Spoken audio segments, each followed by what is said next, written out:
Baghdad के एक पुराने गांव में एक दर्जी रहता था, सलमान। न पैसा था न शोहरत, सिर्फ एक पुरानी सिलाई मशीन, एक अंधी मां और एक सपना कि एक दिन दुनिया उसका नाम लेगी। लोग हंसते थे, ताने मारते थे, लेकिन सलमान चुप रहता, बस एक ही बात कहता, एक दिन मैं सबको करके दिखाऊंगा। यह कहानी है एक दर्जी की, जिसने कपड़े नहीं दिल जीते। अब ज्यादा वक्त बर्बाद नहीं करते, कहानी शुरू करते हैं। सुकून से सुनिए और दिल से समझिए। बगदाद के एक पुराने गांव में, जहां वक्त जैसे थम सा गया था, वहां एक दर्जी रहता था। न उसके पास पैसा था न परछाई, बस एक पुरानी सिलाई मशीन और दिल में एक सपना कि एक दिन दुनिया उसका नाम जाने। उस दर्जी का नाम था सलमान। गांव में लोग उसे छोटा समझते थे। कोई कहता कपड़े सिलता है, इसकी औकात क्या है। कोई कहता इसे तो कब का शहर जाकर नौकरी कर लेनी चाहिए थी। लेकिन सलमान चुप रहता।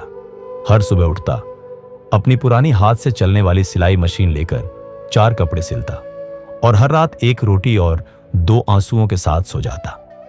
सलमान की मां बीबी खदीजा एक अंधी महिला थी, लेकिन उनके दिल की रोशनी पूरे गांव से ज्यादा थी।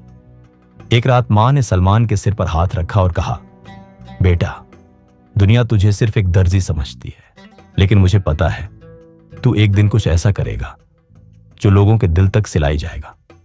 उस रात सलमान ने अल्लाह से दुआ की, या रब, मुझे मेरी किस्मत का सिलसिला दे। मैं सिर्फ कपड़े नहीं, लोगों की इज्जत भी सिलना चाहता हूं। एक दिन एक शहरी ताजिर गांव आया, यूसुफ शाह। उसका कपड़ा फट गया था। सलमान ने सिर्फ 10 मिनट में उसे सिला दिया, बिना एक भी धागा दिखाए। ताजिर हैरान रह गया। ऐसी सिलाई तो मैंने किसी शहर के डिजाइनर के पास भी नहीं देखी। उसने पूछा, शहर चलोगे मेरे साथ? मैं तुम्हें अपने बुटीक में काम दिलाता हूं। सलमान ने मां की आंखों में देखा। मां मुस्कुराई, जा, अब वक्त है तुझे उड़ान भरने का। सलमान ने शहर जाकर काम शुरू किया, लेकिन शहर में लोग मुस्कुराकर बात नहीं करते थे। वो सिर्फ प्रतिस्पर्धा और लालच जानते थे। हर कोई उसका मजाक उड़ाता। ये गांव वाला क्या डिजाइन करेगा, ये तो सिलाई भी हाथ से करता है, मशीन नहीं यूज करता। लेकिन सलमान ने हार नहीं मानी। हर रात जब बुटीक बंद हो जाता, वह चुपके से कपड़ों के टुकड़े ले आता और नए डिजाइन बनाता, रोज नए स्केचेस करता। एक दिन शहर में एक नया यंग डिजाइनर कॉन्टेस्ट घोषित हुआ। ताजिर यूसुफ ने सलमान का नाम डाल दिया, बिना उसे बताए। सलमान ने कपड़े सिलने से ज्यादा दिल से सोचना शुरू किया।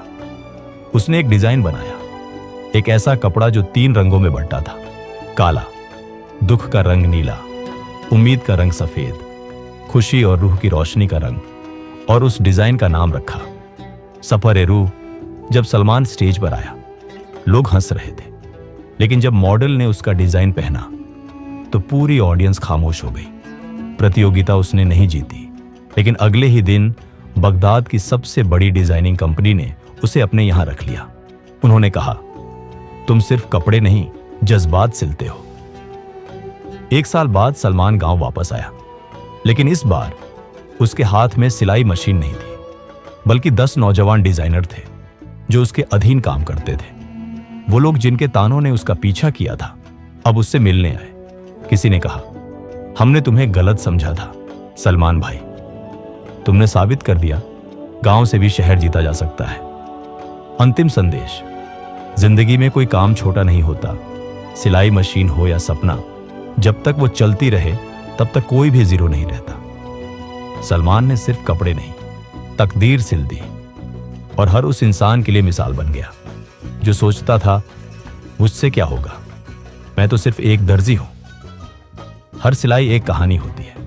अपनी कहानी सिलनी है तो कलम नहीं, हिम्मत उठाइए। अगर ये कहानी आपके दिल को छू गई हो तो लाइक, शेयर और सब्सक्राइब जरूर करें।